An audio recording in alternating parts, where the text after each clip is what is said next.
میرے ساتھ بہت سارے لوگ نا تصویریں کھنچواتے ہیں، حالانکہ میں زیادہ قائل نہیں فوٹو کا، شاید آج تک میں نے ڈیمانڈ نہیں کی کہ میری فوٹو کھینچو، اور ہو سکتا ہے مطلب یہ کنفرم نہیں، لیکن میری دانش بینش میں ایسا نہیں کہ میں نے کبھی اپنے ہاتھ سے فوٹو بھی کھینچی، مزاج نہیں، طبیعت نہیں، دلچسپی نہیں۔ لیکن میرے گاؤں کا ایک موچی ہے، جوتے گانٹتا ہے، اس شخص نے 4 بیٹیاں بیائی ہیں جوتے گانٹے، اور میرے ابا جی بتایا کرتے تھے کہ جن دنوں نا دھیلا چونی جوتا گانٹنے، اب تو جوتے کوئی گڑواتا ہی نہیں، اب تو گانٹنے کا رواج نہیں، اب تو بچے نیا ہی لیتے ہیں، تو جوتا گانٹنے کے لیے جب اس کو دیتے تھے تو چونی اگر اس کی ہوتی تھی نا تو اس کو کہتے تھے نا روپیہ تو رکھ لے، تو کہتا کیوں رکھوں جی، میری چونیاں تو میں نے چونی لے لی، اور ناراض ہو جاتا تھا۔ 4 بیٹیوں کی شادی کی ہے اس نے، پھر اللہ نے اسے عمرہ بھی کرایا، اور آج بھی وہیں بیٹھا ہے۔ تو میں جب گاؤں جاتا تو میں کہتا ہوں چاچا میں تیرے ساتھ تصویر کھنچوانی ہے، تو مجھے کہتے ہیں پتر میرا تو منہ بھی نہیں تو پیا میرے ساتھ فوٹو، تو میں کہتا ہوں یار تو ایک انسان ہے، تو ایک مثال ہے، جس بندے نے ہاتھ پھیلانے سے نفرت کی ہو، اب تو چندہ ہی چندہ رہ گیا، چندہ ہی چندہ، اس کے علاوہ اللہ معاف کرے کوئی دوسری شے۔ میں گلاسکو میں تھا تو مجھے ایک صاحب کہنے لگے آپ نے کوئی اعلان چلان نہیں کرنا، مدرسہ نہیں ہے؟ میں نے کہا مدرسے بڑے ہیں پر اللہ کا فضل ہے، کیونکہ وہ نبی کریم کے نام کے ہیں تو ہمیں کبھی کمی کوئی نہیں آئی، کبھی نہیں کمزوری آئی، رونے کا مزاج بھی نہیں، وہ چل رہا ہے مدرسہ۔ تو میں نے کہا آپ کیا سمجھتے ہیں جو یہاں آیا وہ چندے لے نہیں آیا؟ کیا مزاج آپ لوگوں نے بنایا، اس سے نکلیں۔ وہ بھی کوئی قومیں ہوتی ہیں جو ہر وقت ہاتھ پھیلا کے رکھتی ہیں۔ قرآن مجید نے صحابہ کی تعریف کی، لا یسألون الناس الحافا، وہ لپٹ لپٹ کر سوال نہیں کرتے۔ یہ صحابہ صفا کی بات کی قرآن پاک نے، لپٹ لپٹ کر سوال، خبردار تھوڑے پہ گزارا کرنا سیکھو، عزت کی زندگی جیو گے۔ اور نوجوان بالخصوص یاد رکھیں، اگر وقار سے جینا ہے، سر اٹھا کے جینا ہے اور مطمئن زندگی گزارنی ہے تو پھر اس بات پہ راضی ہو جاؤ جو اللہ نے ہمیں عطا کیا ہے۔ پھر تیرا 5 مرلے کا مکان، اگر تو نے فراڈ کا مکان خریدا ہے نا 6 کنال کا، تو اس سے تیرا 5 مرلے کا وقار والا گھر بڑا شاندار۔ عزت کے ساتھ اگر جینا چاہتے ہو، آتم تائی سے کسی نے کہا تھا کبھی تو نے اپنے سے بڑا سخی بھی دیکھا ہے؟ آتم تائی کا نام ہے نا آج تک سخاوت میں، اپنے سے بڑا سخی بھی دیکھا ہے؟ اس نے کہا دیکھا ہے۔ کون سا؟ کہنے لگا میں نے ایک دفعہ اپنے سارے شہر کی دعوت پکائی تو میں چہرے پہ نقاب اوڑھ کے نکلا کہ پتہ کروں کوئی آدمی رہ تو نہیں گیا۔ تو جب میں جنگل میں گیا تو میں نے ایک بابے کو لکڑیاں کاٹتے دیکھا۔ سب لوگ اس زمانے کے جتنے پڑھے لکھے شعراء ادیب سب میں نے بلائے، بابا لکڑیاں کاٹ رہا تھا، توجہ ہے میری بات پر؟ کہتے ہیں میں اس کے قریب گیا، چہرے پہ نقاب تھا، میں نے کہا بابا جی آپ کو نہیں پتا آج آتم تائی کی دعوت ہے؟ کہنے لگا بیٹے پتہ ہے، تو میں نے کہا جانا نہیں؟ کہتے بابے نے عجیب جواب دیا، کہنے لگا مجھے نا اپنے ہاتھوں کی کمائی کا چسکا لگ گیا۔ کس کا چسکا؟ ہاں آج کا چسکا یہ ہے کہ کسی کو پارٹی کیسے ڈالنی ہے، کیسے مفت کی روٹی کھانی ہے۔ کس کا چسکا لگ گیا؟ اپنے ہاتھوں کی۔ بولیے۔ میرے نا مدرسے میں ایک لائق بچہ پڑھتا ہے، مالدار گھرانے کا تھا، تو تھوڑی سی نا آپ کو پتہ ہے دوران طالب علمی ہمیں بھی بڑے بہانے آتے تھے، تو یہ چیزیں یاد آتی ہیں، تو تھوڑا آگے پیچھے ہوتا تھا۔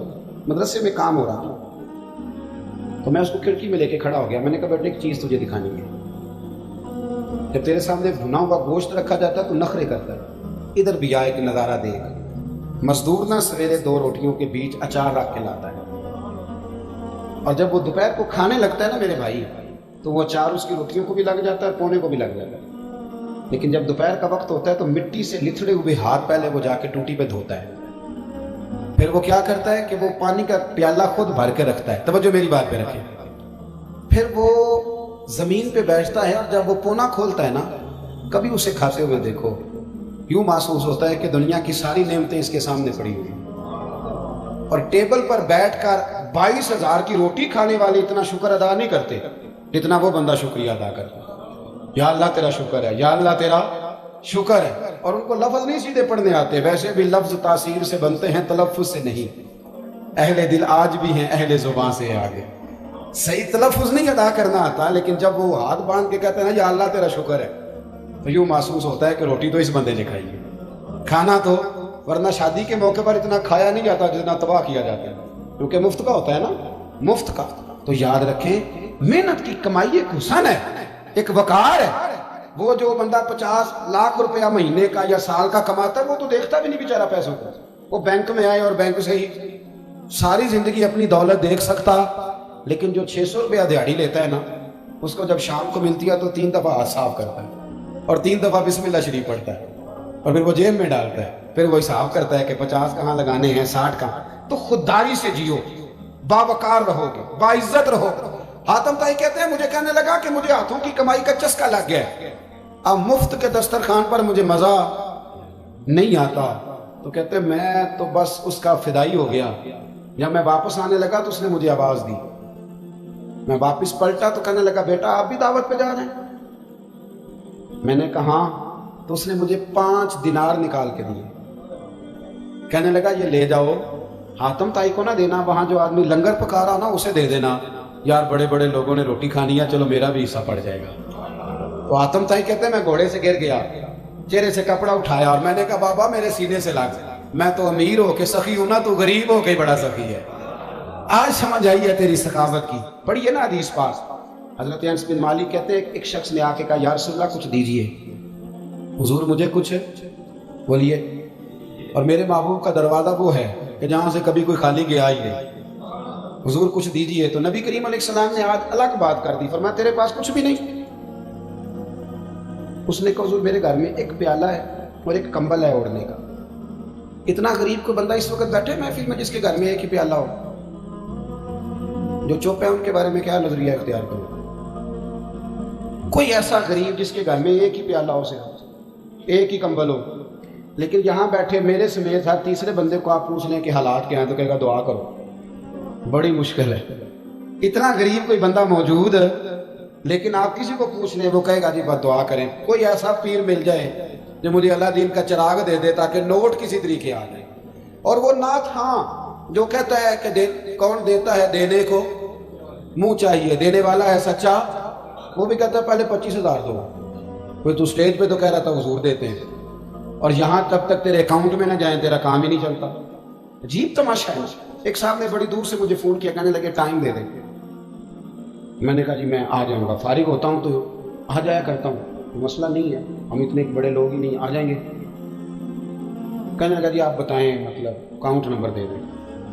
میں نے کہا یار آپ نے غلط جگہ فون کر لیا، میں نے تو بتایا کہ وہ تو بڑے لوگ ہوتے ہیں، تو ہمیں پتہ ہے اپنی حیثیت کا، انشاءاللہ حاضر ہو جائیں گے، آپ سے بات ہوگی۔ کہنے لگے نہیں آپ کو تو کچھ بتانا ہی پڑے گا، کچھ بتائیں۔ میں نے کہا کچھ بھی نہیں، میں انشاءاللہ حاضر ہوں گا، اللہ نے مجھے توفیق دی ہے، میں شام کو بڑی زبردست کھانا اپنے بچوں میں اچھا بیٹھ کے کھاتا ہوں، ایک گاڑی ہے جس پہ سفر کرتا ہوں، اگرچہ مکان میرا 2 کمروں کا ہے، پر کبھی اللہ تعالیٰ نے میرے دل میں یہ تمنا پیدا نہیں کی کہ کوئی بہت بڑا ہو تو گزارا صحیح ہو، میں بڑی اطمینان بخش زندگی گزارتا ہوں، تو میں آ جاؤں گا۔ کہنے لگے نہیں تہاڈی مہربانی کچھ دسو۔ میں کہا 3 کروڑ روپیہ دے چاہے۔ کتنا جی؟ اللہ جانتا ہے ہنسانے کے لیے بات نہیں کر رہا، اور مسجد میں اونچا ہنسے بھی نہ، کتنے دیں؟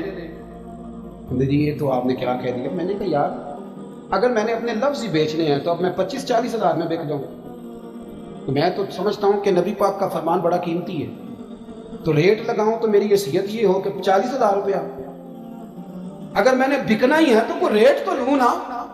اور ویسے بھی میں تو سمجھتا ہوں کہ میں بڑا انمول ہوں، اس لیے کہ میں رسول اللہ کے دین کا نوکر ہوں، اور یہ غلطی ان کی نہیں جو بیچتے ہیں، غلطی ان کی ہے جو خریدتے ہیں۔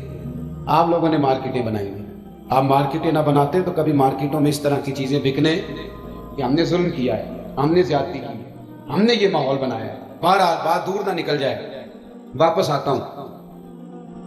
نبی کریم صلی اللہ علیہ وسلم نے فرمایا تیرے پاس کچھ نہیں، ایک کمبل ہے اور ایک، حضور نے فرمایا لے کے آ۔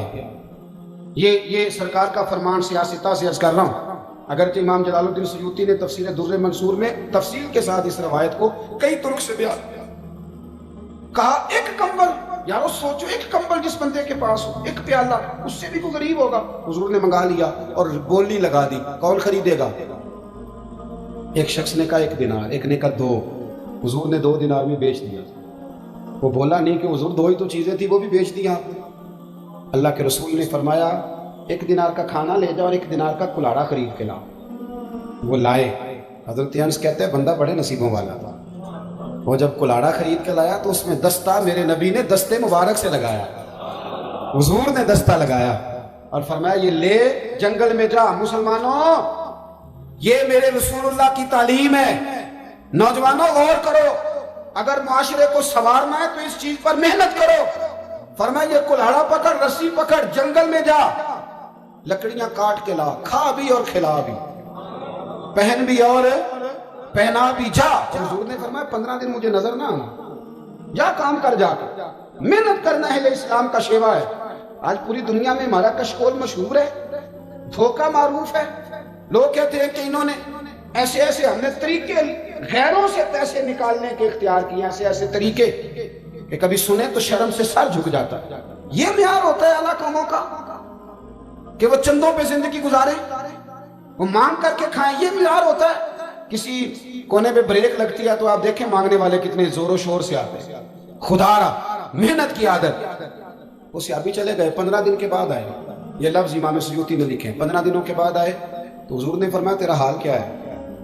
حضرت انس کہتے ہیں مجھے بھی تجسس تھا کہ پتہ تو چلے، تو وہ مسکرائے، عرض کرنے لگے یا رسول اللہ پہلے ایک پیالہ تھا، اب سارے گھر کے برتن بن گئے۔ یا رسول اللہ برکت آپ کی ہے، پہلے ایک کمبل تھا، اب سارے گھر کے بستر بن گئے۔ اور امام سیوطی کہتے ہیں انہوں نے جیب میں ہاتھ ڈالا تو 10 دینار نکالے، عرض کی حضور رکھ لے، میں صحابہ صفا کے لنگر میں حصہ ڈالنے آیا ہوں، یہ قبول کر لیں مجھ سے۔